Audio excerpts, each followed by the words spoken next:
At 9:12 a.m. on the 14th of February 1982, a plumber signed in at a reception desk and asked for the phone closet. In the case notes, a soaked key tag would later unravel a room built to listen, not work. The wall was wet. The cavity was dry. On most weekdays, the building's problems stayed small. A clogged sink, a sticky door closer, a light that flickered and got ignored. Repairs happened in daylight with a clipboard and a second set of eyes. This was different. The request was specific, and it came with a work order already stamped and folded. No one argued. The receptionist slid the visitor badge across the counter and watched the man hook it on his belt. At 9:17 a.m., he rolled a tool cart to the closet door and set a rag on the floor. A thin line of water ran from the baseboard, slow enough to miss unless you were looking for it. He knelt, pressed 2 fingers to the paint, and nodded like he'd confirmed something. But the dripping stopped too fast. When the closet door finally opened, the air inside smelled cleaned, not damp. A ceiling pipe showed fresh tape. The screws on the access panel were bright, not worn. A building engineer would later say the leak forced the issue.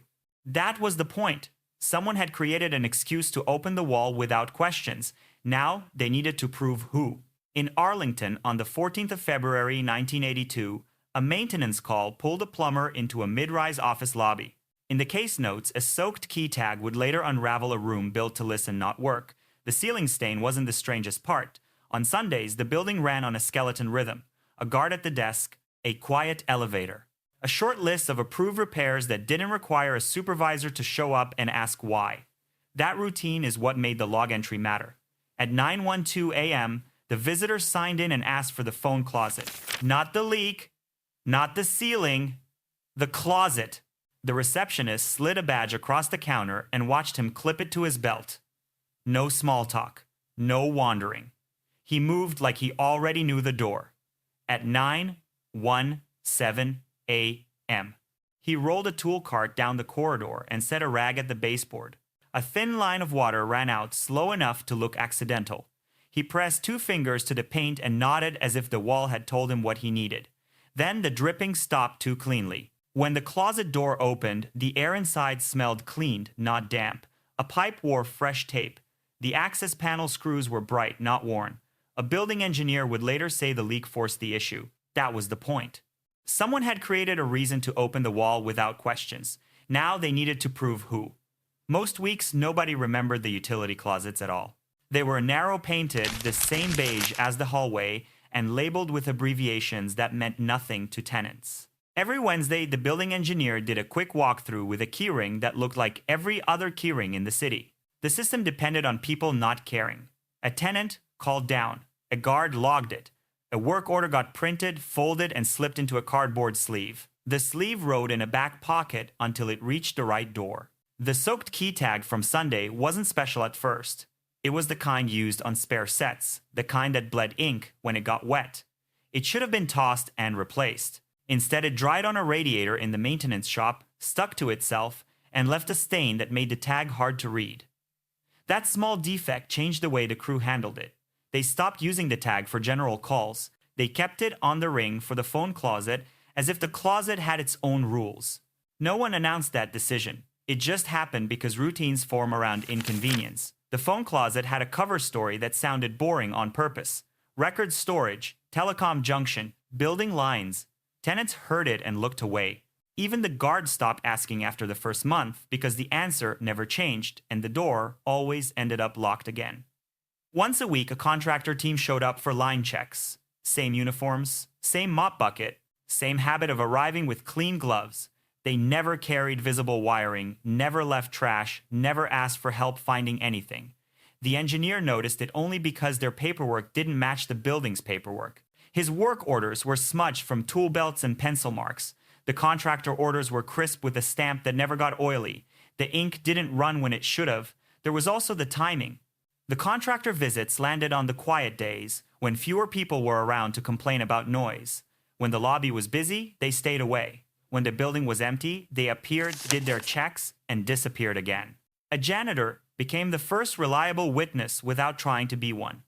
He wasn't watching for espionage. He was watching for mess.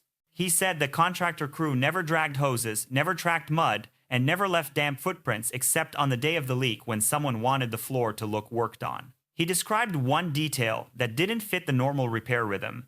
The man with the bucket didn't mop. He parked it like a prop, close enough to be seen, far enough to be useless. Then he stood with his back to the hall, blocking the view of the closet door with his shoulders. That posture wasn't dramatic. It was practical. It created a blind spot, the kind that lasts only as long as people accept it. By the end of the week, the engineer started pulling old work order sleeves from a file drawer, not because he suspected a spy system, because he suspected someone was forging his building's process. He laid the sleeves on a table and sorted them by stamp, by handwriting, by who had signed the guard log. Most of the stack looked normal. The same pencil scrawl, the same tenant complaints. Then a smaller set stood out, too clean and too consistent, as if they'd been printed to be archived rather than used. The leak now sat inside that smaller set like a bookmark.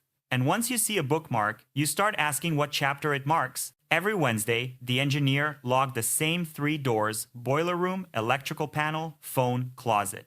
If any of them was left open, the guard called it in before a tenant noticed.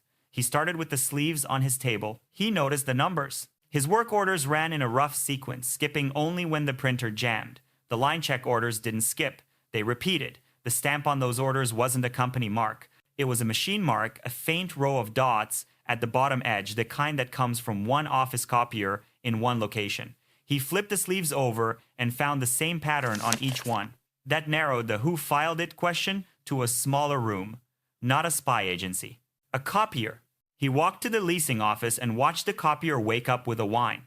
A small inventory sticker sat on its side, and the sticker number matched the faint dots on the sleeves. The leasing assistant said contractors never used it.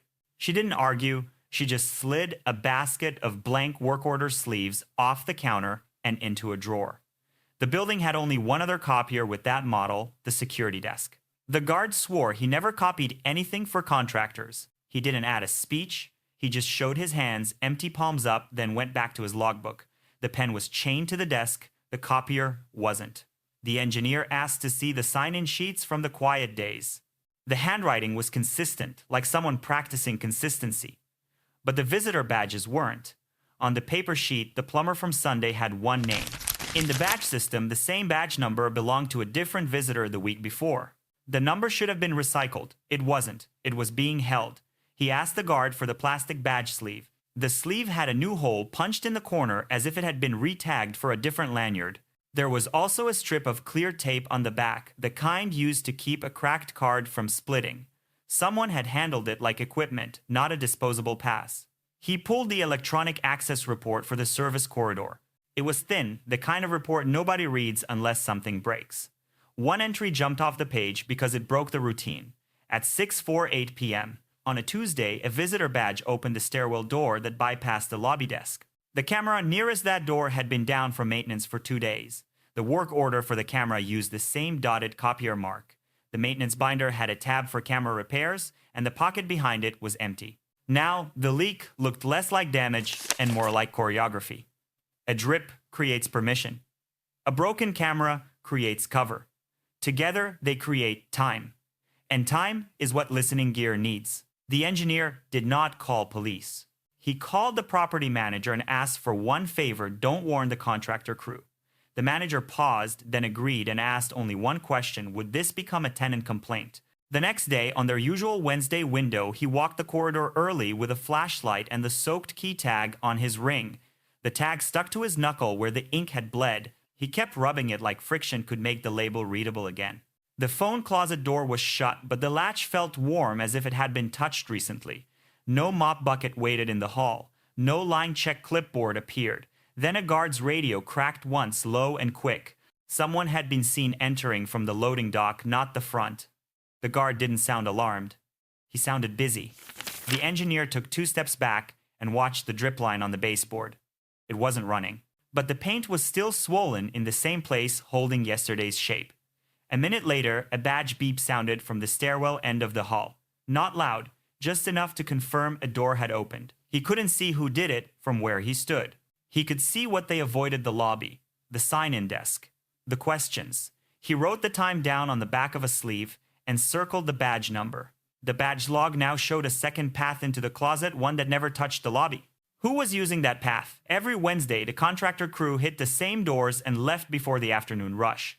That was the pattern the engineer needed to prove. He made a floor plan from an old fire escape map and marked the quiet routes in pencil. Lobby to closet was the public path. Loading dock to stairwell was the private one. The badge log gave him dates, but the hallway gave him behavior. He asked the property manager for a security consult, the kind used after petty thefts. The manager called it a risk review and scheduled it like routine maintenance. No tenants were told. That omission was a decision, and it kept the building quiet. If someone was using the closet, noise would change their plan. The consultant arrived with a hard plastic case and no uniform. Inside was a handheld receiver, a small antenna, and headphones that looked like airline issue. He did not call it a bug detector. He called it a sweep. They started where nobody lingered in the stairwell, landing by the loading dock. The engineer held the keyring, and the soaped tag stuck to his thumb. The consultant watched that detail and said nothing.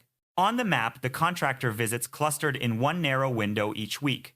The engineer had marked those days with circles, then added the days the hallway camera went down.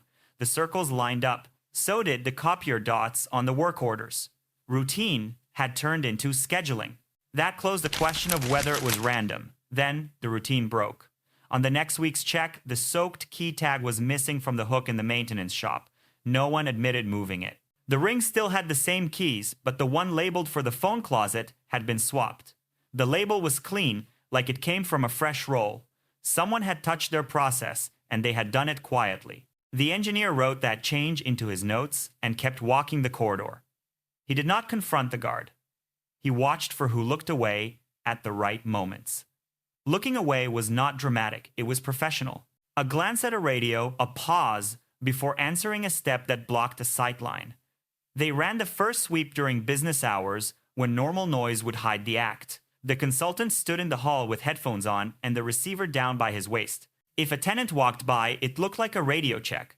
The engineer carried a clipboard, because clipboards make people ignore you.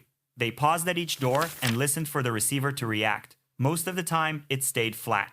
In the stairwell landing, it ticked once, then settled. The consultant marked the landing on the map and moved on. Near the phone closet, the receiver did something else. It pulsed in short bursts like a distant machine. He hit the record switch and captured a thin trace of it. The pulses stopped when the closet door was shut. They returned when the latch clicked. That meant the source was inside or directly behind it. It also meant someone had built it to wake only when access was possible. The consultant asked for one clean test. They waited until the hallway was empty. At 1:03 p.m., the engineer unlocked the closet, opened it 2 inches, and held still. The receiver jumped, and the consultant pointed at the wall seen by the baseboard. The paint there had been re-rolled just enough to hide a cut line. The drip stain sat above it like a flag nobody noticed. They did not open the wall. Opening it without a plan would only move the equipment or the people behind it. Instead, they followed the signal. The consultant walked the hall in 10-foot steps, stopping when the receiver pulsed. The strongest spot was not the closet door. It was the shared wall with a vacant suite 2 doors down. That suite had been listed for months with no tenant improvements planned. Yet, the doorknob showed new scratches and the carpet inside was pressed flat, like someone had recently moved a cart. The property manager checked the leasing file and found no legitimate reason for entry. The lock cylinder, however, had been replaced. The invoice for the replacement was paid in cash. No one at the front desk remembered taking that payment. Cash does not leave a neat trail, but it leaves a habit. Someone was spending to protect a room that was supposed to be empty. The engineer now had a route, not just a suspicion. The private entry came through the loading dock, up the stairwell, into the vacant suite, then across the shared wall. The public entry, used only when needed, went through the lobby with a practiced signature. That explained why the plumber asked for the phone closet by name. He was not there for water. He was there for access, and the leak was the excuse that made access ordinary. They still did not know who the signal served. But the receiver had done enough to justify a deeper step. The consultant asked for a longer sweep after hours with a record kept like evidence. That would require someone to keep the building quiet while doors opened that were meant to stay shut. The manager looked at the guard and the guard looked at his logbook. No one said yes out loud, they just didn't say no. By the time they scheduled the after-hours sweep, the empty suite no longer felt empty. So, who was waiting on the other side? By the time they planned the after-hours sweep, the drip had become a signal. Not because water mattered, because water bought access. The consultant wanted one more thing before anyone touched the wall, a money trail. Cash had paid for the lock cylinder on the vacant suite. Cash meant someone expected no questions. The property manager called the locksmith, listed on the invoice, and asked for a duplicate receipt. The man didn't argue. He just named the person who handed over the bills, a subcontractor who handled telecom. He remembered him because he wore clean gloves to sign paperwork. That detail pushed the engineer back to the guard desk. Contractors never wore gloves to sign a logbook. They wore gloves to avoid leaving something behind. The building ran its quiet days the same way every week. The guard walked the lobby, then sat down. The engineer checked doors, then filed sleeves. It was easy to predict where eyes would be, so they changed it. The manager scheduled a fire inspection for the vacant suite and told no tenants, only the guard. The guard nodded without looking up. That was the first time his looking away felt like consent. At 7:41 p.m., the consultant and engineer entered through the loading dock with a clipboard and a flashlight. The stairwell camera was still under repair, but a new one had been placed inside a cardboard box on the landing lens, peeking through a cutout. If someone used the private route, the box would see it. They didn't open the phone closet. They marked it. A single strand of clear fishing line was taped across the baseboard seam, low enough to miss, fragile enough to break if the panel moved. The soaked key tag stayed on the ring, pressed flat in the engineer's pocket because they didn't trust the hook anymore. Then they waited in the vacant suite with the lights off and the receiver running. The carpet held the shape of a cart path. The air smelled faintly of solvent, like a room that gets wiped down. At 8:26 p.m., a door beep sounded in the stairwell. One beep, then footsteps, steady, unhurried. A man in coveralls came through the service hall carrying a mop bucket that wasn't sloshing. He stopped short of the lobby turn, glanced once toward the guard desk, and kept going. The guard's chair squeaked. The radio crackled. No one walked the hall. The man entered the vacant suite using a key, not a badge. He set the bucket down like before, close enough to be seen, far enough to be useful only as a story. Then he turned his back to the hall and worked at the shared wall. The receiver pulsed harder, as if a circuit had woken up. The consultant hit record and watched the needle climb. The pulses weren't random now. They came in a consistent burst, then stopped, then returned when the man shifted position. That was the crossing line. They were no longer observing a suspicious routine. They were watching someone service equipment in real time. The engineer wanted to step out. The consultant held him in place with one finger and pointed to the floor. A thin thread of water ran under the baseboard, freshly laid, to justify any noise inside the closet. The fishing line at the seam snapped. They let it happen. They needed the wall opened on the suspect's hands, not theirs. The consultant raised the antenna locked onto the strongest point and wrote the frequency down. A minute later, the mop bucket moved again, rolling toward the phone closet. Who else was waiting behind that door? The next morning, the corridor looked normal again. The drip stain had dried into a faint arc above the baseboard seam. They treated that arc like a marker, not damage. The consultant brought in 2 technicians and a plainclothes supervisor who didn't introduce himself. The plan was simple. Let the private route activate the signal, then capture it clean. If they opened the wall first, whoever maintained it would vanish. That evening, the cardboard box camera sat on the stairwell landing lens aimed at the door latch. A fresh roll of tape held it in place. At 8:26 p.m., the latch clicked, and the box camera caught a gloved hand, then a face kept low. The man carried the same mop bucket, still too quiet. He didn't go to the lobby. He went straight into the vacant suite and set his shoulders to block the hall, like last time. Inside the suite, the receiver's trace climbed in the same bursts the consultant had recorded. One technician logged the frequency and the signal strength, while the other filmed the suite display. When the man shifted his weight, the pulses shifted with him. That tied the transmission to a specific spot on the shared wall. At 8:41 p.m., he cracked the baseboard seam and slid a thin tool behind the panel. The fishing line that had snapped the night before now hung loose as if the wall had been reset. The supervisor nodded once, and the engineer used the soaked key tag to open the phone closet. The drip started again on cue, tracing a clean line across the tile. 2 seconds later, the sweep display spiked. The source wasn't a pipe, it was a powered box sealed behind plaster. They didn't rush him. They waited until he pulled the panel free and exposed the hardware. It was small, the size of a paperback wrapped in gray tape with a thin wire tied into the building's phone lines. A second wire ran toward the vacant suite, feeding a transmitter that woke only when the closet door opened. The technician read a serial label under the tape and photographed it before anyone touched the screws. That label later matched a batch sold through a contractor's supply chain. The supervisor stepped into the hall and called for uniforms. When the man heard the radio traffic, he froze, still holding the panel like a lid. Before anyone moved the box, the consultant used the antenna like a pointer and walked the corridor in slow steps. Each time he passed the stairwell door, the signal thinned, then rose again near the parking ramp. A sedan sat on the lower level with its hood up and a shop rag draped over the latch. To anyone driving by, it looked like a dead battery. At 8:55 p.m., the receiver peaked beside that car, and the technician's video captured the spike and the frequency on screen.